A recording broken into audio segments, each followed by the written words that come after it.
আজকে তোমাদের সাথে আলোচনা করব তড়িৎ ক্ষেত্র তড়িৎ ক্ষেত্র এবং প্রাবল্য নিয়ে। আমাদের এসএসসি বোর্ড পরীক্ষায় যে প্রশ্নগুলো থাকে এই অধ্যায় থেকে প্রাবল্যের উপরে প্রশ্ন খুবই খুবই খুব ইম্পর্টেন্ট এবং বারবার এই কোশ্চেনগুলো আসতে দেখা যায়। যেমন তুমি 2024 সালের বোর্ড কোশ্চেনও যদি দেখো, সেখানে চট্টগ্রাম বোর্ডে এসছে, সেখানে বরিশাল বোর্ডে এসছে, আবার এই প্যাটার্নের কোনো প্রশ্ন দেখা যাচ্ছে তার আগের কোনো বছরে রাজশাহী বোর্ডেও এসছে। সুতরাং এই প্রাবল্যর বিষয়টা, কনসেপ্টটা একদম পরিষ্কার থাকতে হবে। ক্লাসটা খুব দীর্ঘ করব না, সংক্ষিপ্ত সময়ের মধ্যে যতটুকু বিস্তারিত নবম দশম শ্রেণীর শিক্ষার্থী জানা দরকার আমি জানিয়ে দেওয়ার চেষ্টা করব। কেমন? তাহলে প্রথমে তোমাকে আমি একটু বলে দিই তড়িৎ ক্ষেত্র জিনিসটা কি। তড়িৎ ক্ষেত্র খুবই সিম্পল।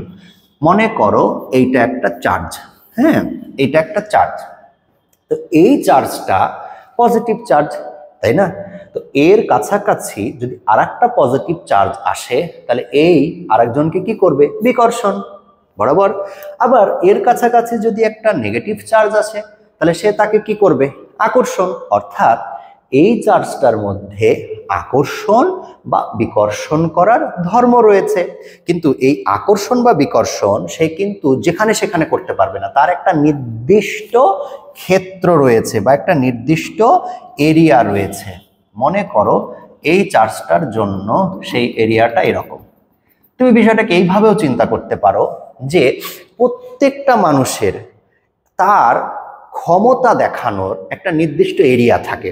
যেমন যেমন ধরো যে তোমার কথাই ভাবো, তুমি তোমার বাসায় ঢুকে, মা আজকে আমি এটা খাবো, এটা খাবো না, এই করব না, সেই করব না, তুমি যা মন চায় তাই বলতে পারো, কারণ বাসাটা তোমার।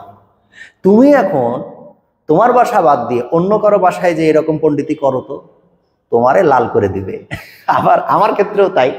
আমি আমার বাসাতে যেরকম মানে ক্ষমতা জারি করতে পারি, এটা করবা না, এটা করতে হবে, এটা খেতে হবে, এই করতে হবে, আমি মানুষের বাসায় গিয়ে তোমার বাসাতে গিয়ে যদি করি হবে? হবে না। তো আমাদেরও যেমন একটা এরিয়া আছে নিজের ক্ষমতা দেখানোর মতো, ঠিক তেমনি এই চার্জটারও একটা এরিয়া আছে, যে এই চার্জটা কতটুকু এরিয়ার মধ্যে আরেকটি চার্জকে হয় আকর্ষণ করবে অথবা বিকর্ষণ করবে, এবং সেই এরিয়াটাকেই বলে হচ্ছে এই চার্জের তড়িৎ ক্ষেত্র। তার মানে হচ্ছে তড়িৎ ক্ষেত্র বিষয়টা কি? তড়িৎ ক্ষেত্র বিষয়টা হচ্ছে যে অঞ্চল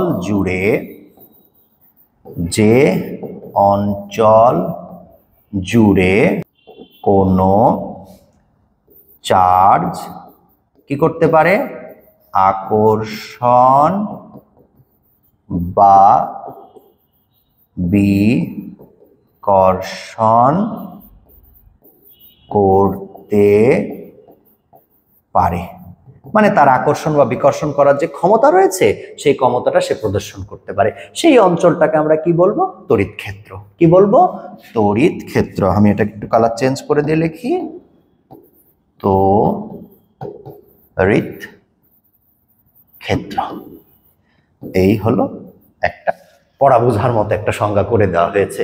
তাহলে যে অঞ্চল জুড়ে কোনো চার্জ আকর্ষণ বা বিকর্ষণ করতে পারে, মানে আকর্ষণ বা বিকর্ষণ করার ক্ষমতাটা দেখাইতে পারে, সেটাই তার জন্য কি? তড়িৎ ক্ষেত্র। এখন প্রশ্ন হচ্ছে এই তড়িৎ ক্ষেত্র কতদূর? ভাইয়া শোনো, এই চার্জ কতদূর যে তার মানে তড়িৎ ক্ষেত্র বিরাজ করবে বা কত দূর পর্যন্ত সে আকর্ষণ বা বিকর্ষণ করতে পারবে, এরকম কোশ্চেন আসলে বলে দিবা এর তড়িৎ ক্ষেত্র হচ্ছে অসীম পর্যন্ত। এর তড়িৎ ক্ষেত্র কত দূর পর্যন্ত? অসীম পর্যন্ত, অনেক দূর পর্যন্ত। তড়িৎ ক্ষেত্র নিয়ে একদম বেসিক কনসেপ্ট এইটা। এটা যদি তুমি ধরে নিতে পারো তোমার প্রাবল্য বোঝাটা অনেকটা সহজ হবে। তড়িৎ প্রাবল্য জানতে গেলে তোমার তড়িৎ ক্ষেত্র জানা লাগবে। একটু মনোযোগ দাও। তাহলে এইবার আমরা শিখবো হচ্ছে প্রাবল্য। প্রাবল্য শেখার জন্য তোমাকে প্রথমে আগে প্রাবল্য কাকে বলে এই সংজ্ঞাটা জানতে হবে। সংজ্ঞাটা খুবই সোজা। সংজ্ঞাটা হচ্ছে কোনো তড়িৎ ক্ষেত্রে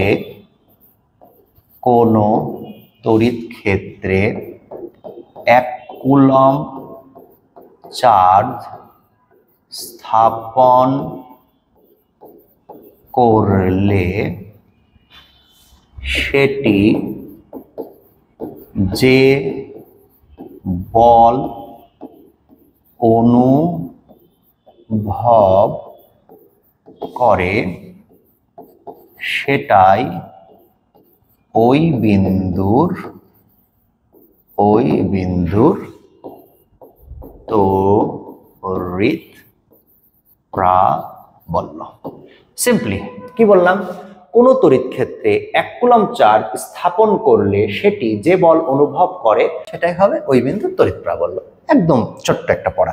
দেখো, মনে করো যে এইটা হচ্ছে আমাদের একটা চার্জ, এই চার্জটার নাম আমি দিলাম হচ্ছে প্লাস কিউ পরিমাণ চার্জ।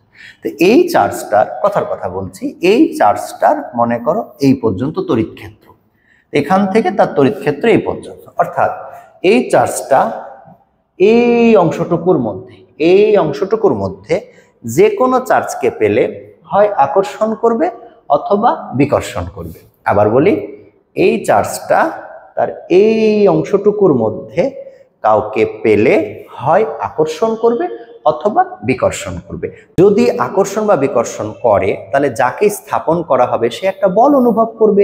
এই আকর্ষণ বা বিকর্ষণ বলটাকে আমরা কি বলবো? তড়িৎ প্রাবল্য বলবো। তুমি খেয়াল করে দেখো, আমি করলাম কি, এইরকম একটা জায়গাতে, এর বাইরে কিন্তু রাখলে হবে না, এর বাইরে মনে করো আমি একটা প্লাস কিউ কুলম্ব চার্জ রেখেছি, রাখো, কি সমস্যা, ওর তো এরিয়ার বাইরে কোনো কাজই হবে না। তাহলে কি হবে, এরিয়ার মধ্যে তড়িৎ ক্ষেত্রের মধ্যে আমি এই জায়গাটাতে একটা প্লাস কিউ কুলম্ব চার্জকে স্থাপন করলাম।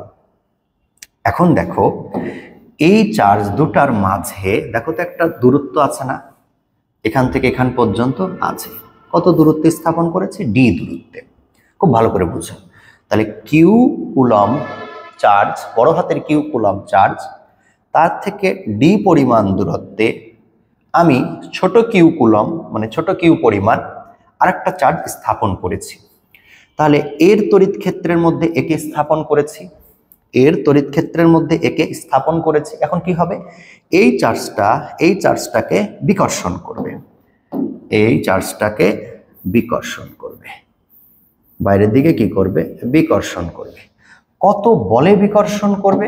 আমি তোমাকে বলছি, এফ বলে বিকর্ষণ করবে। তার মানে এই চার্জটা এফ পরিমাণ বল অনুভব করবে, ঠিক আছে কিনা? এফ পরিমাণ বল কি করবে? অনুভব করবে। তাহলে আমি যদি এখন এইভাবে লিখি যে কিউ কুলম্ব চার্জ বল অনুভব করে এফ। খেয়াল করে দেখো, কিউ কুলম্ব চার্জ বল অনুভব করে এফ, একদম ক্লিয়ার কিনা? কিউ কুলম্ব চার্জ কত বল অনুভব করছে? এফ। তাহলে 1 কুলম্ব চার্জ বল অনুভব করে এফ ডিভাইডেড বাই কিউ। একদম পরিষ্কারভাবে বুঝেছো কিনা? কিউ কুলম্ব চার্জ, এই চার্জটা, যেহেতু এই চার্জকে স্থাপন করেছো, এই চার্জটা কত বল অনুভব করে? এফ। তাহলে 1 কুলম্ব চার্জ কত বল অনুভব করবে? F divided by Q. এবার দেখো, কোন তড়িৎ ক্ষেত্রে 1 কুলম্ব চার্জ স্থাপন করলে, তাহলে এই তড়িৎ ক্ষেত্রে এই কিউ এর মান, এখন আমি যদি বলি 1 কুলম্ব চার্জ স্থাপন করলে সেটি, অর্থাৎ এই চার্জটি যে বল অনুভব করে, বিকর্ষণ বল অনুভব করছে, 1 কুলম্ব যে বলটা কি অনুভব করছে তার নামই হচ্ছে তড়িৎ প্রাবল্য। যখন কিউ এর জায়গায় 1 বসিয়েছি তখন হয়ে গেছে কি? F divided by Q. তাহলে 1 কুলম্ব চার্জ যে বলটা অনুভব করছে সেটাই হচ্ছে কি? F divided by Q. এই এফ ডিভাইডেড বাই কিউটাই হচ্ছে কি? তড়িৎ প্রাবল্য। তাহলে আমি এখন লিখতে পারি ই, অর্থাৎ তড়িৎ প্রাবল্য সমান সমান এফ ডিভাইডেড বাই কিউ। এটা হচ্ছে তড়িৎ প্রাবল্যের একটা সূত্র। E is equal to F divided by Q। এর একক কি হবে? দেখো, এর একক কি হবে? F। F ভালো করে বোঝো, F কি? বল। তাহলে বলের একক কি? নিউটন। Q কি? চার্জ, চার্জের একক কি? কুলম্ব। তাহলে তড়িৎ প্রাবল্যের একক হবে নিউটন পার কুলম্ব। তড়িৎ প্রাবল্যের একক কি হবে? নিউটন পার কুলম্ব। একদম ভালো করে খেয়াল করে নিবা কিন্তু, এখান থেকে এই সূত্রকে মডিফাই করে আরেকটা সূত্র আমরা লিখতে পারি, সেটা হচ্ছে F is equal to Q, এখানে কি আছে ভাগ, এ পাশে চলে আসলে কি হবে গুণ, তাহলে লেখা যেতে পারে F is equals to Q E. এটাও লিখে নাও, এটাও একটা সূত্র, এটাও একটা রিলেশন, এটাও এমসিকিউ থাকে, নিচের কোন সম্পর্কটি সঠিক, আবার এখান থেকে ম্যাথও থাকে, এফ সমান সমান কিউ ই। ওকে, আচ্ছা তাহলে আমরা ই এর জন্য একটা পেলাম, এফ এর জন্য এখান থেকে একটা পেলাম। এখান থেকে তোমাকে আমি আরো একটা ছোট্ট একটা জিনিস শেখাই দিই, তোমার কাজে দিবে, পরীক্ষার প্রশ্নে সবচেয়ে বেশি ব্যবহার হবে এই সূত্রটা, এখন যেটা পড়াবো। দেখো এখন মনোযোগ দিবা, কিন্তু আমার এই চার্জ আর এখানে এই 1 কুলম, কিন্তু আমি কেন লিখছি ভালো করে বোঝা, এটা বুঝাইছি হচ্ছে যে 1 কুলম স্থাপন করলে আমার মানে এই পরিমাণ 1 কুলম স্থাপন করলে আমার এই পরিমাণ কি বলে বল অনুভব হবে, এটার নামই হবে কি তড়িৎ প্রাবল্য। আশা করছি এতদূর ক্লাস বুঝে গেছো। এবার তুমি এইভাবে চিন্তা করো, ভালো করে দেখবা, এভাবে চিন্তা করো যে এইটা একটা চার্জ, এখানে এইটা একটা চার্জ, দুই চার্জের মধ্যবর্তী দূরত্ব হচ্ছে ডি। এরকম ভাবে যদি কোনো চার্জ থাকে, সেখানে কুলম্বের সূত্র কাজ করে, এফ সমান সমান সি ইন্টু, মনে আছে, Q one Q two divided by কি ডি এর উপর স্কোয়ার। আমরা এই সূত্রটা শিখেছি, আমার এই চ্যানেলে দেখবা কুলম্বের সূত্র নামে একটা ক্লাস আছে, ওটা দেখে নিও, তাহলে এটা ক্লিয়ার হয়ে যাবে যদি কারো সমস্যা থাকে। তাহলে দুইটা চার্জ আছে, দুইটা চার্জের মধ্যে ক্রিয়াশীল যে বলটা, সেই বলটা হচ্ছে C multiply Q one Q two divided by D এর উপর স্কোয়ার। এখন এখানে দেখো আমার কিউ ওয়ানের জায়গায় আমি লিখতে পারি বড় কিউ, কিউ টু এর জায়গায় লিখতে পারি ছোট কিউ।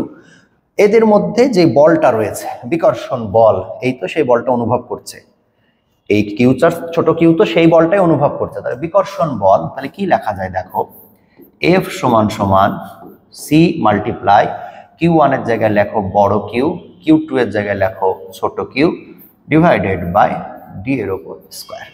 একদম কনসেপ্ট এই ছবি থেকে এই সূত্র দিয়ে এখানে ক্লিয়ার কিনা?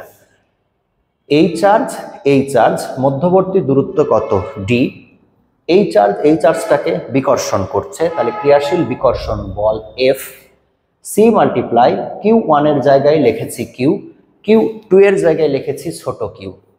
ক্লিয়ার? আচ্ছা এবার খেয়াল করো, আমি যদি এখন বলি এই কিউ এখানে গুণ আছে, তাহলে এ পাশে চলে আসলে কি হবে, কিউ এ পাশে চলে আসলে কি হবে, ভাগ হবে, তাহলে হবে F divided by q is equals to C, আর বড় কিউ তো গুণ, C Q divided by D এর উপর স্কোয়ার। এবার দেখো কিউ এখানে চলে এসে কি হয়েছে ভাগ, সি আর কিউ গুণ ডিভাইডেড বাই ডি এর উপর স্কোয়ার। একটু খেয়াল করে দেখো তো এইটাকে চেনা চেনা লাগে কিনা, চেনা চেনা লাগে তবু অচেনা।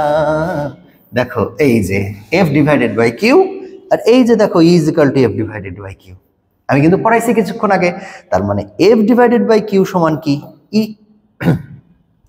এফ ডিভাইডেড বাই কিউ সমান সমান কি ই, অর্থাৎ আমি চাইলে এখন বলতে পারি এফ ডিভাইডেড বাই কিউ মানে হচ্ছে ই সমান সমান C Q divided by D এর উপর স্কোয়ার। একদম পরিষ্কার, এইটাই হচ্ছে পরীক্ষার খাতায় বেশি ব্যবহার হবে, এইটা একটা সূত্র। এখন এই সূত্র থেকে তুমি বিভিন্ন ভাবে লিখতে পারো। কিভাবে লিখতে পারো?